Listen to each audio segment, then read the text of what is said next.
Bonjour mon frère, ma sœur, j'espère que tu vas bien par la grâce du Seigneur. Me voici ce matin devant toi avec une parole, une pensée et une prière. Nous sommes au deuxième jour de notre thème intitulé « Connaître ».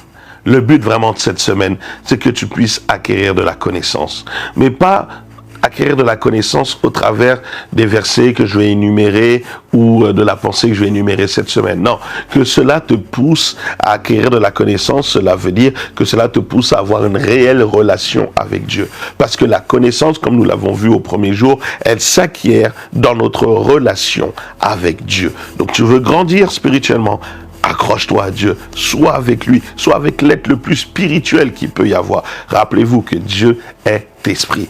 Refusez l'ignorance, refusez les choses qui vont vous détruire, qui vont vous maintenir dans un statu quo, qui vont vous ramener au ridicule, qui vont vous exposer au mal. Évitez l'ignorance qui peut vous amener à vous détruire ou à être détruit par les éléments extérieurs. Choisissez la connaissance. En ce deuxième jour, j'aimerais qu'on puisse aller dans le livre de 2 Samuel. Dans le livre de 2 Samuel, et dans l'histoire où on nous parle de ce monsieur qui s'appelle Uza, lorsque David a voulu faire venir l'arche de l'Éternel à Jérusalem, qu'il a voulu la ramener. Mais à ce moment-là, une histoire se crée à partir du verset 6. La parole de Dieu nous dit, lorsqu'ils furent arrivés à l'ère de battage de Nacon, Uza tendit la main vers l'arche de Dieu. Et là, il retint parce que les bœufs la faisaient pencher. La colère de l'Éternel s'enflamma contre lui, et Dieu le frappa sur place à cause de sa faute. Uza mourut là, près de l'arche de Dieu. David fut troublé de ce que l'Éternel avait infligé une telle punition à Uza. Et cet endroit a été appelé jusqu'à aujourd'hui Péretz Uza. Dans cette histoire, qui quelque part un peu nous amène à une interrogation, mais Seigneur, pourquoi tu as tué Uza? Il a juste voulu bien faire. Il a vu l'arche qui allait tomber. Il ne pouvait pas la laisser tomber. Il a voulu bien faire. Mon frère, ma soeur, il y a un danger à vouloir agir sans connaître.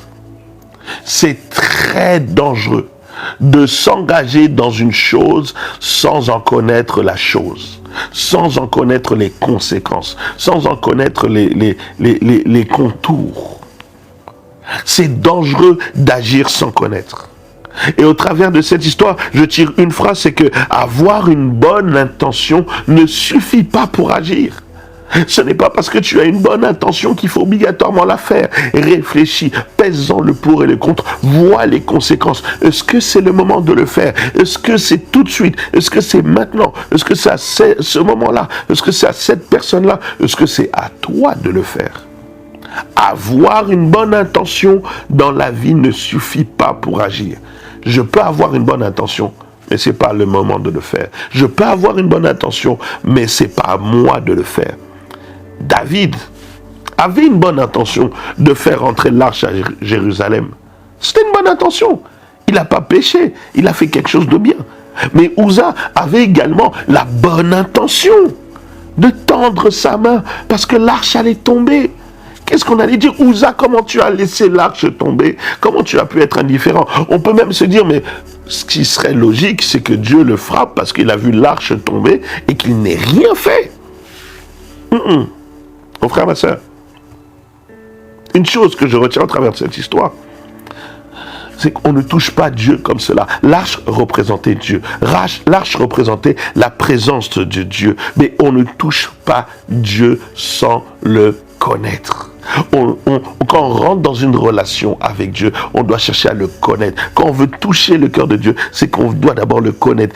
Je sais ce que Dieu aime. Je sais ce que l'époux aime. Je sais ce que Jésus aime. Dieu aime l'amour. Dieu aime l'adoration. Dieu aime ceci. Non, mon frère, ma soeur, toi, tu veux toucher Dieu sans d'abord faire ce qu'il aime, sans d'abord le connaître.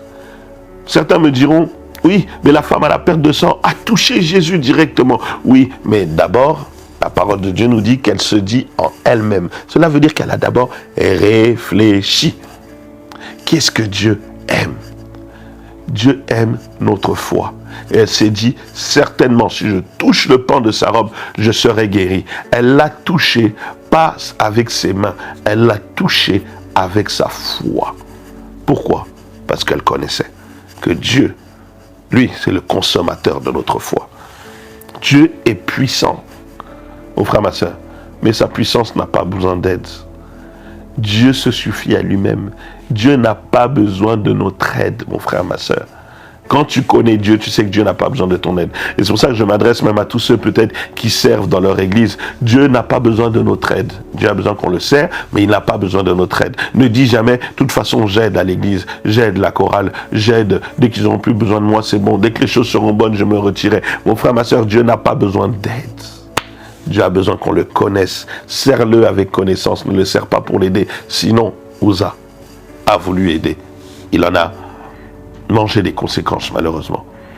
Cherche à connaître Dieu avant d'agir.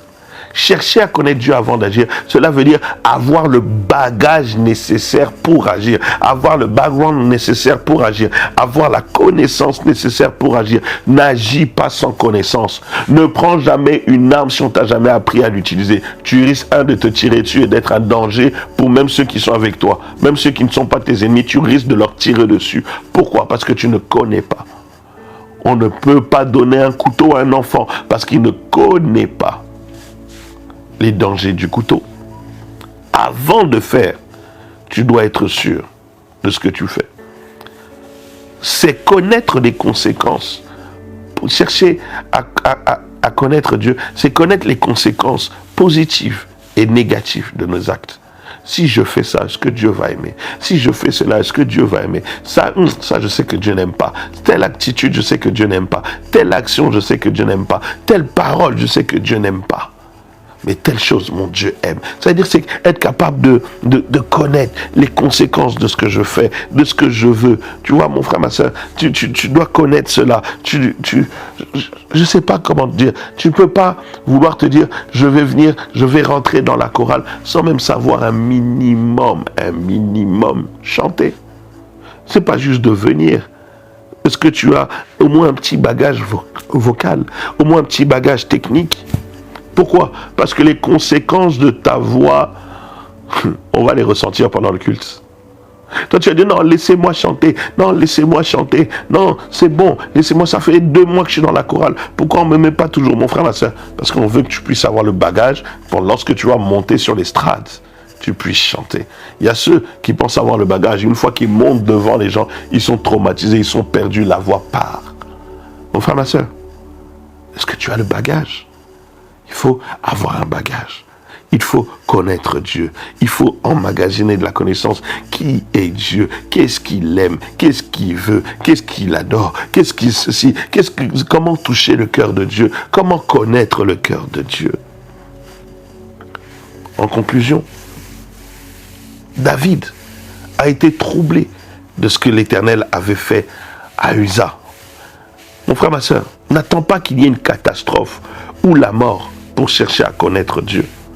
N'attends pas que le pire arrive pour dire, ah, là, Seigneur, je m'étais trompé sur ta personne, il faut que je te cherche. Dès maintenant, cherche Dieu, cherche à le connaître. Et même si une catastrophe ou la mort est arrivée, c'est pas trop tard pour pousser ta réflexion, pour dire, Dieu, apprends-moi à te connaître différemment. Différemment.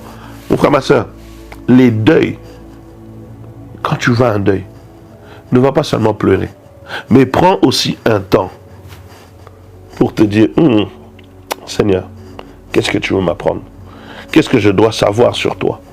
Qu'est-ce que je dois connaître sur toi? Les deuils doivent nous faire réfléchir sur la puissance de Dieu. Les deuils doivent nous faire réfléchir sur la connaissance de Dieu. Autant les naissances que les deuils. Les deuils, c'est pas seulement l'endroit où on vient dire, oh, il était gentil, il était beau, il était ceci. Non, le deuil, c'est aussi un moment de réflexion. Non, Dieu, tu es celui qui donne, mais tu es également celui qui reprend. Tu es celui qui donne un temps à toute chose. C'est un temps que tu dois réfléchir, tu dois apprendre à connaître Dieu, même au travers d'une naissance comme au travers d'un deuil. Uza n'a plus l'opportunité de connaître Dieu parce qu'il a été frappé. Mais David a l'opportunité de dire, ce Dieu-là est redoutable. On ne peut pas transporter l'âge n'importe comment. C'est pour ça, mon frère, ma soeur, toi qui es vivant et qui a peut-être des situations mortes dans ta vie à cause de l'ignorance, sors de cette ignorance-là. Cherche à connaître Dieu. Cherche à connaître sa puissance. Cherche à connaître Dieu. Cherche à connaître sa puissance. Je le redis encore une dernière fois, et c'est ma prière pour toi. Cherche à connaître Dieu et cherche à connaître sa puissance. Que Dieu te bénisse. Passe une excellente journée entre les mains du Seigneur. Mais surtout, n'oublie pas que Dieu est un bon Dieu. À demain.